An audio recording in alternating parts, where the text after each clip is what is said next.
jangan biarkan kecurangan pemilu yang akhir ini terlihat sudah mulai akan terjadi lagi. Ya dilaporkan aja misalnya ke Bawaslu atau apa misalnya ke kecurangan atau apapun itulah ya. Kalau ada yang nekling, tolong disorakin. Kalau ada yang main curang, tolong disorakin. Supaya keluar kartu kuning atau merah untuk pemain yang nakal.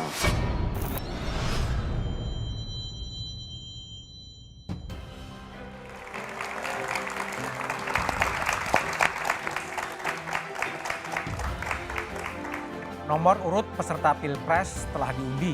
Pasangan Anies Muhaimin mendapat nomor urut 1, pasangan Prabowo Gibran mendapatkan nomor urut 2, dan pasangan Ganjar Mahfud dengan nomor urut 3. Tiga pasangan peserta Pilpres ini bersiap kampanye yang akan dimulai 2 pekan lagi. Di sisi lain muncul dugaan kecurangan pemilu yang disuarakan Ketua Umum PDI Perjuangan Megawati Soekarno Putri. Cawapres Mahfud MD yang masih menjabat Menko Polhukam juga mengakui telah mendapatkan laporan dugaan kecurangan pemilu. Mengapa dugaan kecurangan pemilu masih disuarakan jelang pengundian nomor urut peserta Pilpres? Apa yang bisa menjadi indikasi bahwa pemilu dicurangi? Inilah Satu Meja The Forum, nomor urut diundi, pemilu bersih dinanti.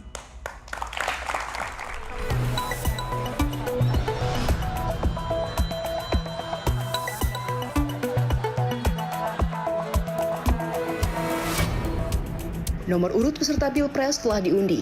Pesta demokrasi memilih pemimpin baru telah dimulai. Ke Mamuju jangan lupa pakai sepatu. Kalau ingin maju, pilihlah nomor 1. 12 Cempaka Biru. 34 dalam Jabangan. Kalau mendapat kawan baru, kawan lama dilupa jangan. Tapi beberapa hari ini kita sedang disuguhkan untuk menonton drakor yang sangat menarik. Drama-drama itulah yang sebenarnya tidak perlu terjadi. Harapan pemilu bersih memang dinanti. Terlebih muncul dugaan kecurangan telah terjadi jelang pesta demokrasi. Apa yang terjadi di Mahkamah Konstitusi akhir-akhir ini telah menyadarkan kita semua bahwa berbagai manipulasi hukum kembali terjadi. Itu semua akibat praktek kekuasaan yang telah mengabaikan kebenaran hakiki politik atas dasar nurani. Rakyat jangan diintimidasi seperti dulu lagi.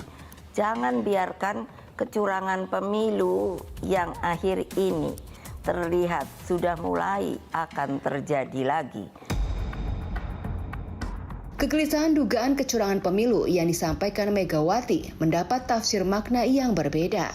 Bahwa ada kekhawatiran, ya, pesan dari Bu Mega kemarin, saya kira itu bagus-bagus saja, ya, bagus sekali malah saya katakan bahwa mengingatkan kita semua. Dan setiap mau jelang pemilu pasti ada saja yang bicara seperti itu. Apa yang disampaikan oleh Bu Mega, ya, saya kira ini early warning buat kita sebagai sosok Presiden Republik Indonesia sebelumnya menyampaikan seperti itu, berarti ada sesuatu. Jadi makin memanas, makin meruncing, tetapi ketika itu disampaikan oleh Ibu Mega, kita baca bahwa memang ini semacam penegasan bahwa Ibu Mega dengan Pak Jokowi punya rute yang berbeda menuju 2024. Usai nomor urut diundi, para peserta Pilpres bersiap menghadapi kampanye yang dimulai 2 pekan lagi. Selain visi dan misi, adu gagasan peserta Pilpres pasti dinanti. Pelaksanaan pemilu patut diawasi agar pemenang kontestasi menjadi pemimpin yang menang murni dan tidak ada pihak yang merasa dicurangi.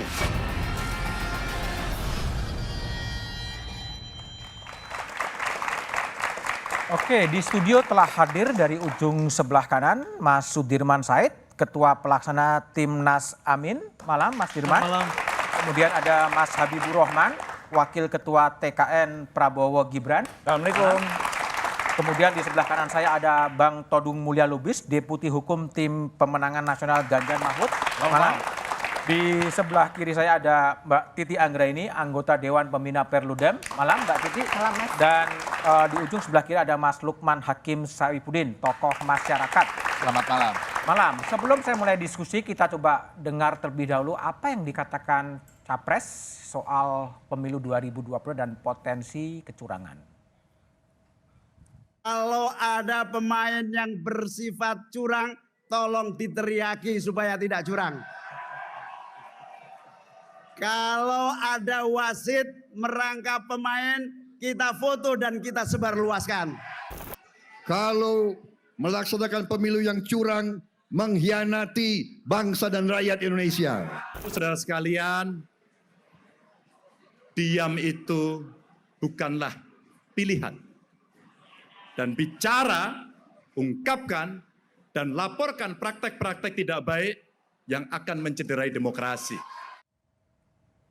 Oke, Bang Todung. Ya. Mas Ganjar tadi mengatakan diam bukan pilihan karena ini mencederai demokrasi. Berkaitan dengan konteks kecurangan, apa sih yang dimaksud? Saya setuju dengan ucapan tersebut. Sebab kalau kita bicara mengenai pemilu, kita tidak hanya bicara mengenai hasil akhir. Kita bicara mengenai proses. Nah, proses itu mesti punya integritas. Tidak boleh proses itu ditelikung ya, atau dikhianati. Nah, dalam konteks ini kita bicara mengenai beberapa tahapan. Pilpres ya, pemilihan, kemudian pemilihan itu sendiri D-Day, waktu pemilihan, dan pasca pemilihan. Nah, di sini banyak sekali potensi-potensi kecurangan yang terjadi. Nah, kita membaca di media, Mas Budiman ya, 2 wakil menteri membuat statement yang sebetulnya menurut saya sudah offside gitu. 2 wakil menteri buat statement. Ya, waktu itu kan ada berita di media, wakil menteri desa ya, dan kemudian juga wakil menteri ATR. Oke. Ya. Nah, menurut saya tidak boleh menteri kampanye untuk partai ya atau untuk calon-calon yang lain. Oke. Nah, menurut saya ini 2 hal yang sangat kasat mata sudah diberitakan di media. Nah, pada sisi lain kita juga melihat ada pencopotan baliho-baliho di beberapa tempat. Oke. Dan buat saya ini kasat mata telanjang. Potensi kecurangan itu akan kita lihat di mana-mana karena laporan akan masuk terus. Kita sudah mendapat laporan cukup banyak. Nah, Presiden sudah memberikan gesture yang baik waktu mengundang Capres Ganjar, Capres Anies Baswedan, dan Capres Prabowo Subianto makan siang bersama dan mengatakan bahwa tidak boleh ada intervensi. Netralitas itu mesti dijaga. Nah, menurut Tapi saya ada poin juga Bang Todung bahwa Mas Ganjar mengatakan ada intimidasi terhadap kepala daerah. Itu sebenarnya gimana ceritanya? ya ini juga cerita yang banyak kita baca dan kita dengar dari berbagai pihak ya. Kepala daerah ini kan artinya ada gubernur, ada bupati, ada wali kota. Dan tentu itu tidak akan pernah diakuin ya. Tapi cerita yang muncul. Tapi bentuknya gimana sih Bang? Ya mungkin penekanan ya. Mungkin penekanan, mungkin juga ada sedikit berbau ancaman ya. Tapi saya tidak ingin menyimpulkan ya. Tapi intimidasi itu dirasakan ya dalam berbagai bentuk ya. Dan inilah yang akan mencederai demokrasi itu. Mencederai demokrasi. Oke, baik. Bang Habib, ini ada kekhawatiran ASN, TNI, Polri juga akan bekerja all out dan netralitas dari presiden agak susah karena memang Mas Gibran menjadi calon wakil presidennya Prabowo Subianto. Dan orang khawatir, apakah berlebihan kekhawatiran publik itu? Ya, jadi di sisi kami pun menerima pengaduan ya soal indikasi pelanggaran yang merugikan kami. Yang paling banyak sekarang ini yang viral adalah soal fakta integritas. Sorong ya, yang sampai saat ini bahkan tidak dibantah secara tegas, secara faktual ya. Pak Menko Polhukam sekaligus Pak Cawapres menyatakan bukan dibantah substansinya, dibantah bahwa itu tanggal sekian Pak Ganjar belum menjadi capres definitif. Walaupun kita tahu Pak Ganjar dideklarasikan April ya, jadi jauh sebelum Agustus. Jadi masuk akal kalau toh memang itu dibuat, masuk akal juga karena sudah dideklarasikan. Lalu ada juga pencopotan baliho di dapil saya, ya, di Bogor. Jakarta Timur. Jakarta Timur. Banyak sekali baliho Pak Prabowo dicopot. Ya. Nah, tapi apakah kita bisa mengeneralisir ya, yang berbagai bentuk terjadinya pelanggaran sebagai kecurangan? Kalau kita ngomong pelanggaran, oke, mungkin saja berbeda dari ketentuan peraturan perundang-undangan. Tapi kalau kita bilang kecurangan itu tentu tendensius. Nah, kalau tendensius, kemana tendensius? Karena kekuasaan sekarang ini kan tersebar di semua ya. partai ya? Ke semua bagian Ya, ya. oke, semuanya ada. Ada kementerian, ada kepala daerah, ada pejabat kepala daerah, ada pers. Pers juga punya kekuasaan kan, dalam konteks substansi ya. Ya. Nah artinya apa? Banyak fakta-fakta tersebut, bagaimana cara kita menilainya. Ya paling benar adalah dengan cara hukum. Hari ini tadi kami Komisi 3 DPR RI rapat dengan Kapolri diwakili oleh Pak Kabar Harkam sebagai Kepala Satgas Operasi Khusus menangani pemilu, Pak Fadil Imran. Berbagai macam tudingan dan lain sebagainya, ketidaknetralan Polri, tapi tidak ada satupun bukti. Ya kan? Sehingga pada akhirnya setelah kita diskusi dipaparkan dengan detail gamblang oleh Pak Fadil Imran ya, perangkat yang dibuat oleh Polri untuk mengantisipasi berbagai persoalan yang kita khawatirkan ya. Ternyata ada semua kok. Ya, pada akhirnya kami semua justru mengapresiasi kesiapan Polri ya, dengan perangkatnya tersebut. Jadi intinya apa? Kita kembalikan ke hukum. Kita ada Polri, kita ada Bawaslu, ada DKPP, ada MK, semua perangkatnya ada. Oke, baik. Ya, disitulah kita. Saya ke Bang Todung dulu. Tadi kan disebut oleh Habib soal fakta integritas yang ada di PJ Bupati Sorong ya. Mungkin juga kita lihat ditampilkan seperti apa sih seperti yang terjadi di media sosial dan juga beredar. Ini adalah fakta integritas Bupati Sorong yang kemudian ini dikena OTT oleh KPK. Bang Todung, ini duduk soalnya ini betul atau enggak sih sebetulnya?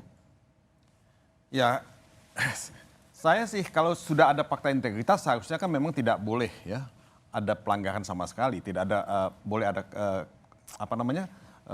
kecurangan sama sekali ya. Nah, menurut saya sih hal ini masih dalam proses hukum. Oh, biarkan proses hukum saja? Biarkan proses hukum jalan ya, dan menurut saya kita lihat aja hasilnya. Dan saya kira sih komitmen untuk tunduk pada fakta integritas itu harus dihormati. Baik, Mas Dirman, kalau lihat tim Amin, banyak orang khawatir soal kecurangan-kecurangan pemilu dan lain sebagainya. Apakah ini kekhawatiran publik ini overthinking gitu, berlebihan atau memang based on pada realitas kenyataan sebetulnya? Makasih Mas Budiman. Jadi pertama ingin saya menyampaikan rasa syukur karena pasangan Amin atau Anies itu adalah pihak yang sejak dulu bahkan mendaftar pun diragukan gitu ya. Dan alhamdulillah kita mendaftar, partainya cukup, dapat pasangan. Nomor satu lagi ya? Nomor satu lagi, jadi kita bersyukur. Mengenai kecurangan memang di mana-mana ketika kami keliling selalu concern masyarakat adalah bagaimana mengatasi kecurangan. Dan menurut saya itu ibaratnya asap gitu ya. Tidak ada asap kalau tidak ada api. Dan sebetulnya kan tadi dijelaskan oleh beberapa pembicara terdahulu, muncul di mana-mana tanda-tanda itu bahkan pada level yang paling sophisticated. Bagaimana menggunakan hukum sebagai instrumen untuk memulai kecurangan itu sendiri. Kita tidak perlu baca detail, tapi diskusikan detail, tapi itu di mana-mana dijadikan bahan diskusi. Nah, kami sendiri memang terus menyuarakan tadi pemilu jujur gitu karena dengan gayanya khas Caimin mencandai lah. Nanti kalau ada wasit yang curang laporkan kepada FIFA katanya supaya sertifikatnya dicabut. Tapi kita ingin menyampaikan begini, yang punya tenaga, yang punya resource untuk curang ya memang yang dekat dengan kekuasaan. Dan ya apa boleh buat, kita ingin mengingatkan sejak dulu bahwa alangkah baiknya kalau pemilu ini dijaga kejujurannya, dijaga objektivitasnya. Karena apa? Energi kita untuk berhadapan dengan hasil pemilu yang tidak jujur itu luar biasa. Nanti kalaupun terbentuk pemerintahan akibat kecurangan itu adalah pemerintahan yang tidak legitimate tapi juga tidak stabil. Dan itu akan memakan satu energi luar biasa bagi rakyat. Bukannya kita membangun tapi malah menyelesaikan masalah-masalah ini. Jadi itu sesuatu yang perlu kita ingatkan pada seluruh instrumen, seluruh penyelenggara negara, penyelenggara pemilu agar menjaga pemilu ini berjalan dengan objektif dan bebas dari kecurangan. Bebas dari kecurangan. Oke. Mas Lukman sebagai tokoh yang juga kemarin menyatakan suaranya di Rembang, melihat berbagai peristiwa-peristiwa yang kecurangan melalui berbagai media sosial, ketidaknetralan di berbagai tempat, sejauh mana sih sebenarnya kekhawatiran yang dirasakan oleh Mas Lukman dan teman-teman masyarakat secara umum terhadap pemilu 2024? Tapi jawabannya setelah jeda berikut ini saja.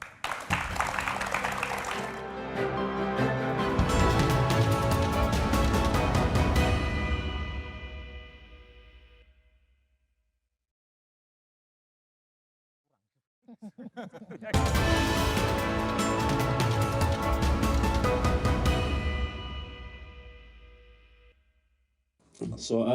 sekiranya ada indikasi dugaan pelanggaran, saya kira secara mekanisme dan kelembagaan sudah diatur di Undang-Undang Pemilu, disiapkan lembaga Bawaslu apabila kemudian ada pihak-pihak yang menengari ada dugaan, indikasi dugaan pelanggaran pemilu. Laporannya dan segala macam mekanismenya diatur dan juga yang menangani adalah teman-teman di Bawaslu. Mas Lukman, dari rentetan peristiwa yang ada, seberapa mengkhawatirkan sebetulnya dugaan atau spekulasi bahwa ada kecurangan? Ya, sekarang ini keresahan, kegalauan, bahkan kekhawatiran, bahkan lebih jauh lagi ketakutan itu sudah disuarakan banyak kalangan. Tidak hanya rohaniawan, agamawan, tapi juga budayawan, akademisi, bahkan forum Pemret kemarin juga menyatakan hal yang sama. Mahasiswa dan sekarang terkonfirmasi para kandidat, para capres-cawapres juga menyatakan hal yang sama. Kekhawatiran, ketakutan akan kecurangan. Jadi ini memang sudah meluas kekhawatiran, ketakutan ini. Mengapa? Karena memang 2024 ini Pilpres dan pemilu legislatifnya memang khas. Karena memang khususnya yang terkait dengan Pilpres itu Bapak Presiden sebagai kepala pemerintahan yang juga sekaligus kepala negara yang membawahi semua lembaga negara itu terlibat dalam kandidasi ini. Begitu. Dengan putranya? Putranya tentu. Jadi ini yang lalu kemudian publik merasa netralitas itu menjadi sesuatu yang didambakan oleh semua kalangan karena ini untuk mengawal proses demokratisasi kita yang sejak reformasi kemarin 25 tahun yang lalu ini terus kita upayakan untuk kita jaga, kita pelihara, kita rawat bersama. Karena tanpa demokrasi bangsa sebesar Indonesia dan semajemuk kita itu sangat mengkhawatirkan, sangat menakutkan kalau tidak ditopang oleh kesadaran semua segmen yang ada di masyarakat, semua elemen bangsa untuk mari bersama-sama mentaati proses demokratisasi yang sedang kita jaga bersama ini. Baik, Mbak Titi, tadi kan Mas Lukman mengatakan ya ketika Mas Gibran berada di Cawapres, agak susah bagi Presiden Jokowi untuk bersikap netral itu kan, tapi kan masih asumsi. Apa yang bisa dilakukan agar betul-betul Presiden Jokowi betul-betul netral dan betul-betul bertindak sebagai head of state, sebagai kepala negara? Ya, tidak politisasi birokrasi, tidak politisasi aparat keamanan, dan juga menjaga netralitas penyelenggara pemilu. Karena pilar yang paling penting itu kan organ-organ dalam proses pemilu, penyelenggara pemilunya harus netral, birokrasinya profesional dan tidak berpihak, aparat keamanannya juga tidak cawe-cawe politik, termasuk juga pejabat negara. Karena di dalam undang-undang pemilu kita sangat ditegaskan, pejabat negara itu tidak boleh membuat kebijakan yang menguntungkan atau merugikan. Itu dasein ya? Ya. Dalam praksis, mungkin nggak? Ya tidak mungkin, misalnya Tidak saja mungkin. 2019 kita ambil contoh, ada 3.924 laporan pelanggaran pemilu yang masuk, itu 2019 ya. Dan apalagi sekarang nih, kita mungkin bisa agak mundur ke belakang sedikit Mas Budiman. Di awal kita memulai tahapan pemilu, isu apa sih yang muncul? Dugaan manipulasi kecurangan verifikasi partai kan? Dan itu kita bahas, bahkan di forum ini kita bahas. Ketua KPU sudah disangsi oleh DKPP. Dan yang berikutnya adalah misalnya beberapa rentetan kontroversi putusan Mahkamah Konstitusi. Dan sekarang misalnya yang menurut saya ini jadi blessing in disguise ya. Peserta pemilu itu memang harus saling mengawasi. Yang jadi susah itu kalau peserta pemilunya saling mentoleransi kecurangan. Oh, Nah, jadi menormalisasi kecurangan. Betul. Jadi kecurangan dianggap biasa gitu. Nah, betul. Jadi yang satu yang saya jadikan evaluasi ketika pidato para pasangan calon, ya memang kontestan itu mereka yang paling depan saling mengawasi satu sama lain. Ada instrumen hukum yang bisa digunakan. Nah, tantangannya adalah apakah instrumen hukum itu akan bekerja sesuai dengan harapan kehadirannya begitu itu. Terbuka, transparan, akuntabel, proporsional. Yang kita khawatirkan adalah misalnya selalu ada cara untuk mentoleransi ketika ada laporan pelanggaran untuk tidak memproses sesuai dengan koridor. Selalu ada misalnya celah-celah unsurnya kurang dan lain sebagainya. Ketika ketidakpuasan itu muncul, maka yang akan terjadi adalah ekses atau ikutan bahaya, keterbelahan di masyarakat akan menguat, ketidakpercayaan pada pemilu akan terus bergulir, dan pada akhirnya itu akan terus berdampak pasca pemilu. Oke, baik. Kita coba lihat tadi kan Mbak Titi menyebutkan juga para menteri birokrat yang kemudian menjadi tim kampanye. Kita coba lihat ya video dari Menteri Investasi Bahlil Lahadalia dalam acara di Repnas yang kelihatan juga cenderung mengendorse atau seperti apa. Kita coba lihat dulu. Pak Karno, Bung Karno presiden pertama kita. Menjadi presiden, menterinya banyak juga di bawah 40 tahun. Bahkan Perdana Menteri Indonesia Bung Sahril itu usianya 36 tahun. Terus kenapa orang mempersoalkan kalau anak muda yang memimpin bangsa ini? Mendirikan bangsa aja anak muda bisa. Apalagi mengisi cita-cita kemerdekaan itu. Bahlil selain Menteri Investasi juga Ketua Dewan Pembina dari Repnas ya. Tapi apakah bisa dilepaskan posisi Menteri dan Repnas? Bang Habib, itu gimana penjelasan Anda lihat video ya, pertama saya menanggapi soal relasi ayah anak ini ya. Betulnya kan hal yang sangat mudah bagi kita mencernanya.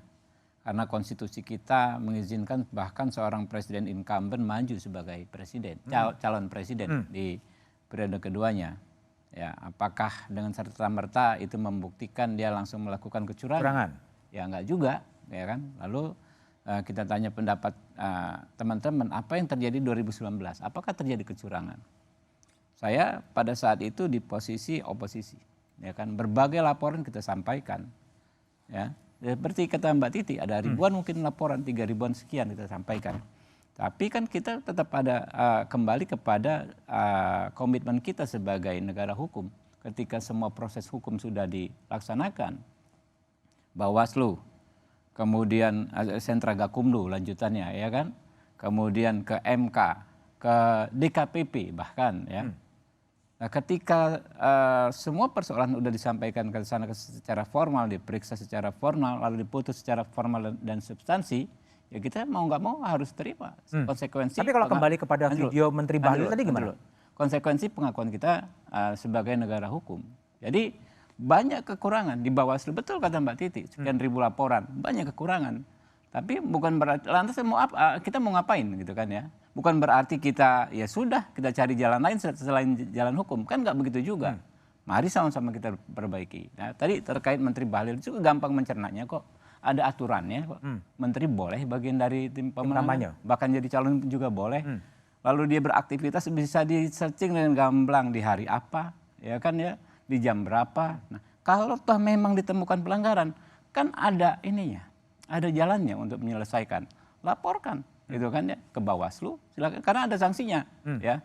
Kalau di luar dengan kapasitasnya sebagai pejabat negara di 283 Undang-Undang Pemilu melakukan kebijakan yang menguntungkan atau merugikan salah satu peserta pemilu bisa dihukum. Begitu juga yang sekarang kami analisa tentang Kepala BNPTKI, apa namanya yang baru sekarang, Pak Beni, menghadirkan Pak Ganjar di acara tersebut, ya kan, yang dibiayai oleh negara. Ini kami juga sedang analisa. Nggak ada masalah, ya kan. Ya, hal-hal seperti ini saya pikir akan terus terjadi dari saat ini setelah kick off sampai nanti final penghitungan suara. Tapi kita, kalau kami sudah punya inilah ya, pelajaran ya, jangan yang seperti ini membuat kita lupa bahwa tugas utama kita adalah menyampaikan gagasan-gagasan kita kepada masyarakat. Gagasan, nah, itu yang penting menurut saya. Makanya dibentuk kalau di tempat kami Direktorat Advokasi dan Hukum. Ya silakan aja, ini tim lawyer yang gerak. Yang akan menggerak. Tapi yang menyampaikan gagasan dan lain sebagainya itu. Karena rakyat kita, ya menurut pendapat kami sekarang ini capek dengan adu tuduhan. Ya. Adu serangan, capek. Mereka pengen nanya wacananya apa, gagasannya apa di para calon ini. Baik, Mas Dirman. Kalau Mas Dirman lihat tadi dalam posisi Menteri Bahlil yang juga menurut Mas Habib boleh ikut berkampanye. BNP2TKI, ya, Pak Benny Ramdhani. Ini kan memang karena problem apa? Karena aturannya memang nggak jelas gitu, semuanya boleh melakukan apa, ada problem etik dan problem moral atau gimana kalau Mas Dirman lihat? Ya katanya ada 3 level bertindak atau perilaku ya. Pertama itu serba boleh. Serba boleh? Yang mendrive itu kemauan, keserakahan. Yang kedua legalistik. Nah yang paling tinggi adalah etis gitu ya. Etis. Nah kalau kita ada di bawah barangkali boleh legalistik tuh karena ada yang mengatur gitu. Tapi begitu kita paling top, kalau kita berpegang teguh hanya semata-mata pada hukum, you are the rule, you are the law gitu ya. Jadi top leader itu memang bisa membuat hukum. Bahkan kita punya bukti semuanya lah bahwa pada akhirnya ketika pimpinan tertinggi dimanapun itu pengen aturannya berubah, dia rubah itu. Karena itu yang mengatur perilaku dari para pejabat tinggi adalah beyond legalistik, harus etik gitu. Dan itu yang menurut saya sekarang sedang kehilangan. Kita sedang kehilangan keteladanan dari para pemimpin tingkat tinggi, sehingga seluruh aturan itu dipermainkan gitu. Misalnya tahun lalu tuh ada satu judicial review yang dulu para menteri ketika harus kampanye harus mundur. Sekarang dibolehkan, tidak hanya izin malah kepada presiden gitu. Jadi ini membuat mix up ya, bahwa antara peran dia sebagai pejabat negara, sebagai jurukam atau sebagai tim kampanye itu bercampur-campur.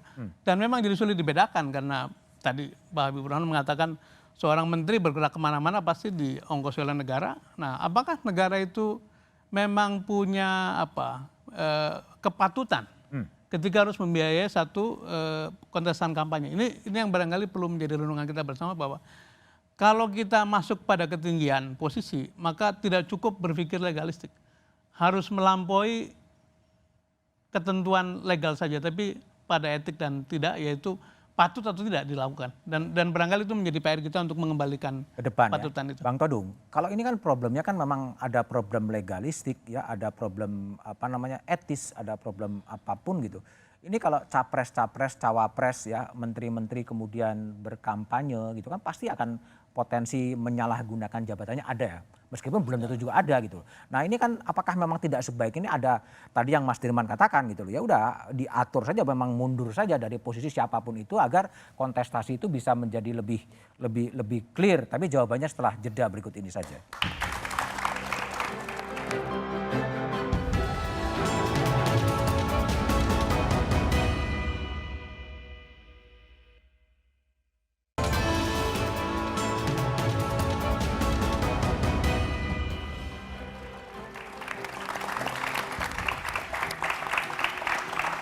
Masih bersama saya Budiman Tanrojo di Satu Meja The Forum. Bang Todung Mulya Lubis, ini kan ada Pak Mahfud sebagai Menko Polhukam, sebagai juga calon wakil presiden. Apakah tidak sebaiknya untuk menghindari dugaan penyalahgunaan posisi sebaiknya mundur saja sebagai Menko Polhukam? Ya, Mahfud sudah mengajukan permohonan cuti pada waktu itu. Ya, pertanyaan saya bukan cuti, mundur. Ya saya sih setuju untuk mundur, tapi yang diajukan oleh Mahfud itu kan cuti. Oke. Ya. Nah, menurut saya sebagai kandidat, dia tidak ada masalah untuk bisa melakukan kampanye sebetulnya sebagai kandidat ya. Tapi kalau tadi dibandingkan dengan saudara Bahlil ya, yang membuat pernyataan-pernyataan yang sangat tendensius seperti itu, menurut saya dia bukan kandidat dan dia tidak boleh sebagai menteri ya. Tidak boleh, yang melarang siapa? Nah itu etika. Oh etika. Kita bicara mengenai etika di sini. Kalau pejabat negara tingkat menteri, dia kan bukan menteri satu partai politik. Bukan menteri satu golongan. Dia menteri untuk semuanya. Menurut saya etika politik berlaku di sini. Dia tidak boleh tendensius seperti itu. Ya.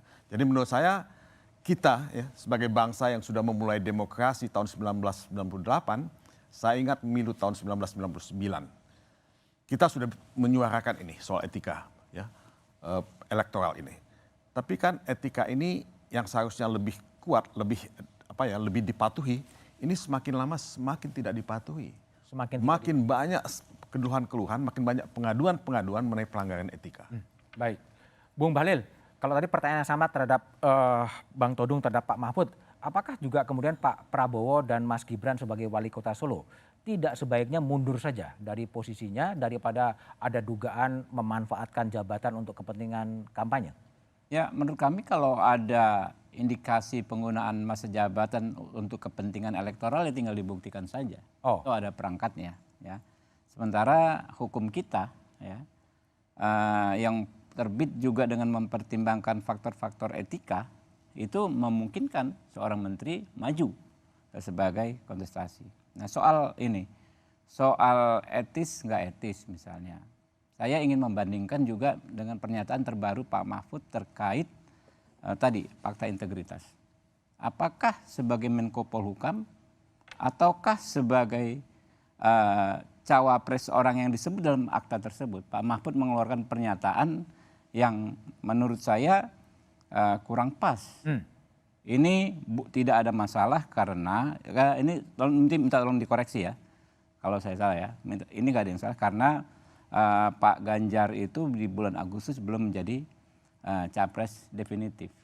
Padahal substansinya itu kan bagaimana mendukung ke Pak Ganjar.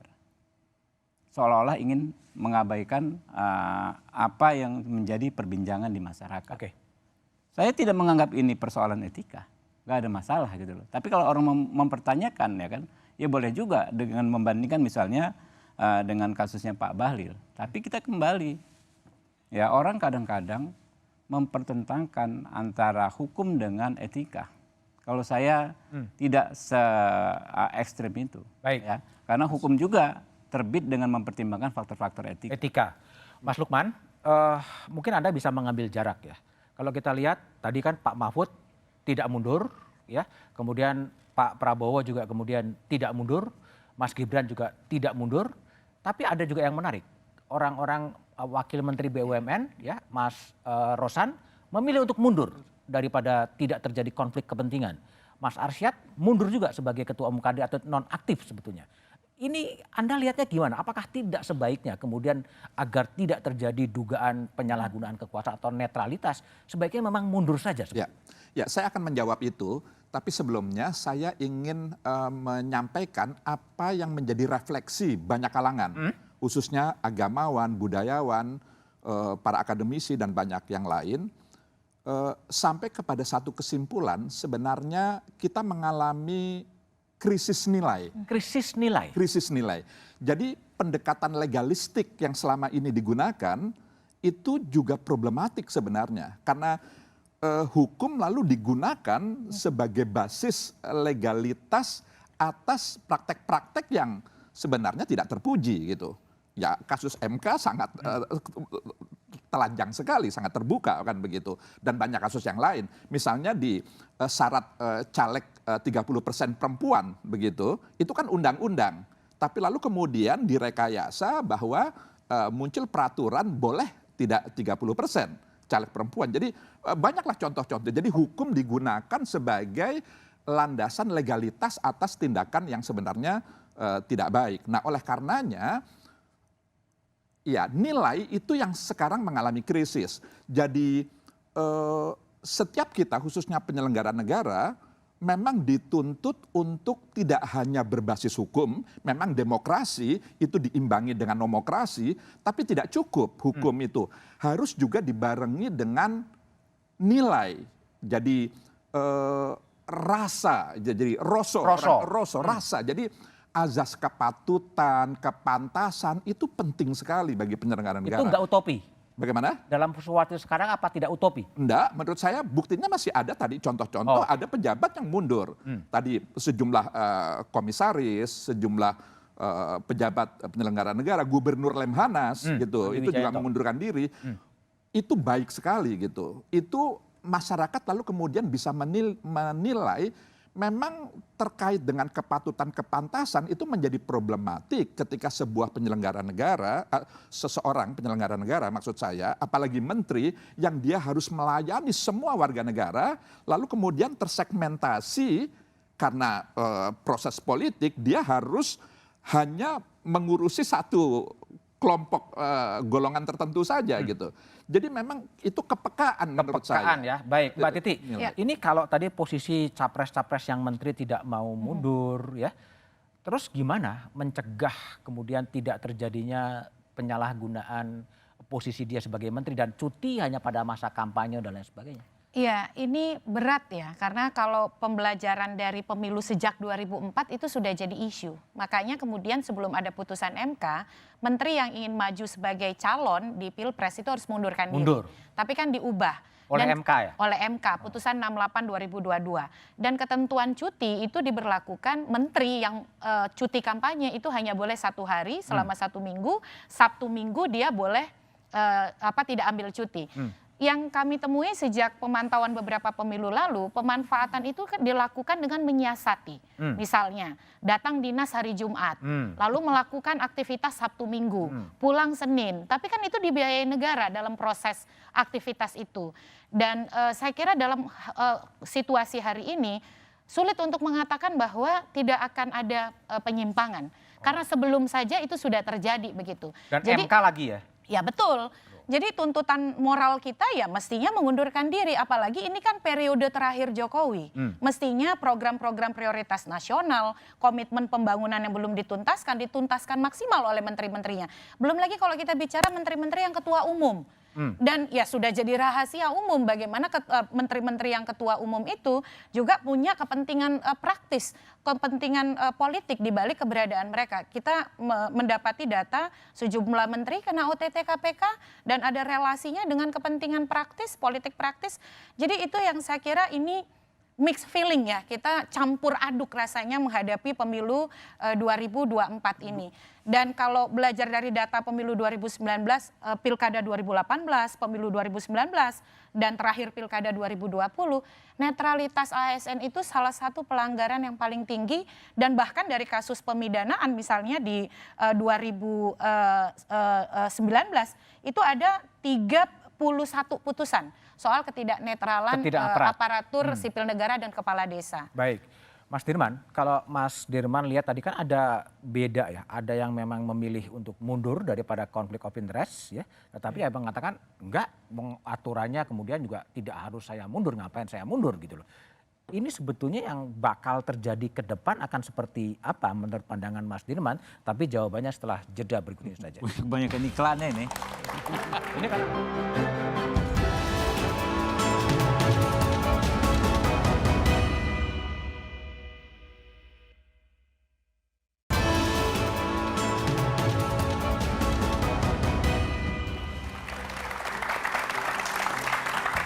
masih bersama saya Budiman Tanrujo di satu meja dapur Mas Sudirman Said. Mas, ada yang memilih mundur, ada yang memilih bertahan karena legal tidak mengatur. Gimana ini? Apa konflik antara seperti ini harus diselesaikan menurut Anda? Ya, saya pernah berhitung kira-kira ada 24 menteri yang akan terganggu pekerjaannya karena apakah dia jadi capres, apakah dia cawapres, apakah jadi curkam. Atau menjadi kampanye untuk diri sendiri karena mereka DPR. Jadi memang bisa dibayangkan dalam tahun ini menuju ke Oktober 2024 pasti tidak efektif dan itu sebenarnya terjadi pada 5 tahunan. Cuman sekarang ini paling masif ya. Kemudian yang kedua juga sebenarnya yang saya cemas adalah keteladanan. Karena di antara tugas pemimpin itu bukan hanya mendeliver pekerjaan, tapi juga menjadi teladan bagi seluruh bangsa gitu. Nah kalau para top leader itu terus-menerus menunjukkan nerabas kepatutan, itu menurut saya kita bisa tadi saya kira Lohman kehilangan. Nah saya mau menjawab apakah itu utopis? Tidak. Saya ini sekjen PMI, tidak ada kewajiban mundur sampai saya resmi ditetapkan sebagai tim kampanye. Dan saya juga komut dari Transjakarta. Saya mundur dua-duanya jauh hari. Mundur dua-duanya. Dan baik-baik saja. Okay. Jadi sebetulnya kalau mau dilakukan banyak cara dan itu akan menjadi satu sekarang lega mau lebih enak ya menyimpan usia merdeka. Bung Habib, jadi gimana komitmen dari Pak Prabowo Gibran untuk betul-betul netral dan tidak menggunakan posisinya? Ya kalau netral tentu ya tidak menggunakan posisinya. Pak Prabowo itu nggak ada sejarah kecurangan.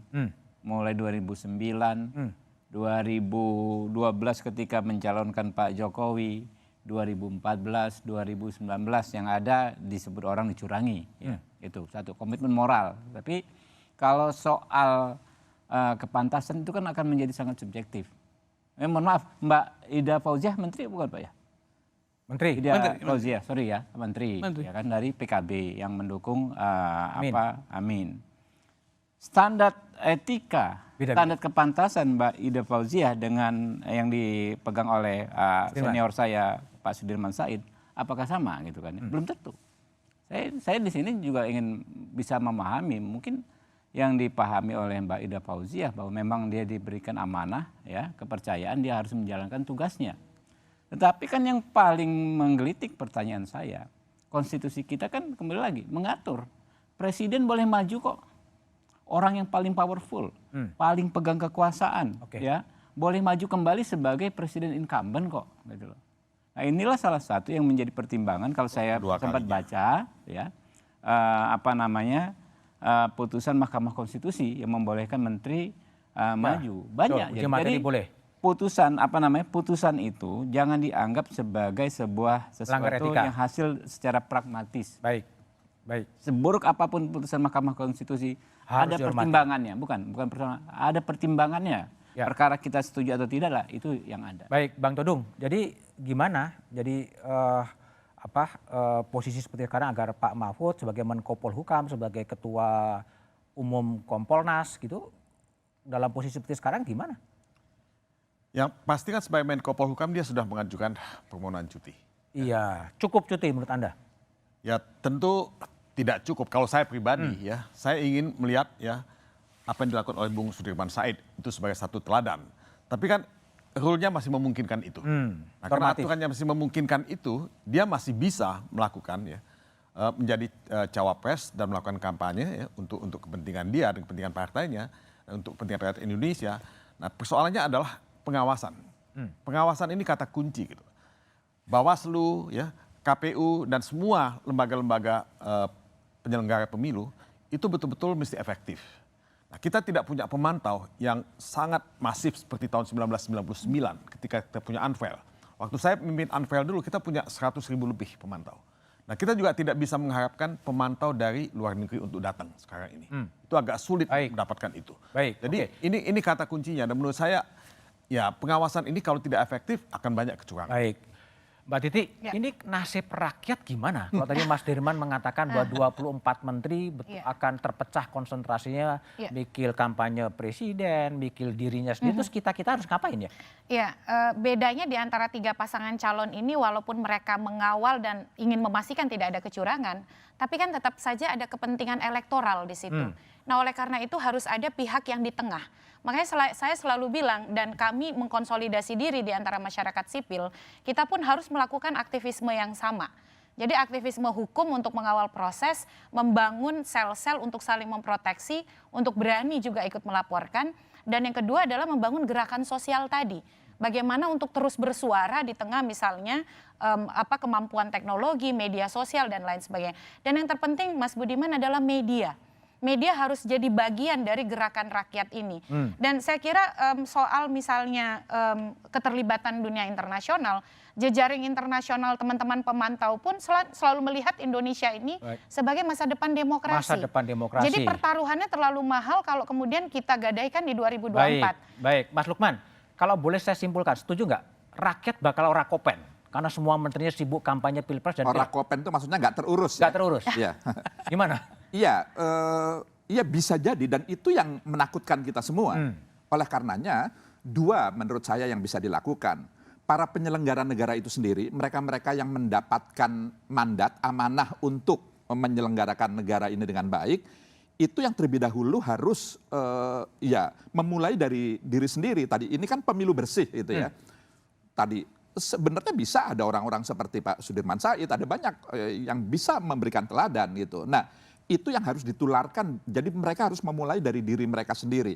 Yang kedua ya masyarakat ya harus dibangunkan untuk selalu memantau proses pemilu ini betul-betul bersih gitu. Karena yang akan mendapatkan getah nasib buruk dari semua silang sengkarut pemilu kita ini ya rakyat itu sendiri. Maka kita punya tanggung jawab bersama untuk memantau ini dengan semaksimal mungkin dengan bantuan media. Oke, baik Mas Lukman, Mbak Titi, Bang Todung, Mas Habib dan Mas Dirman terima kasih telah bergabung di satu meja The Forum.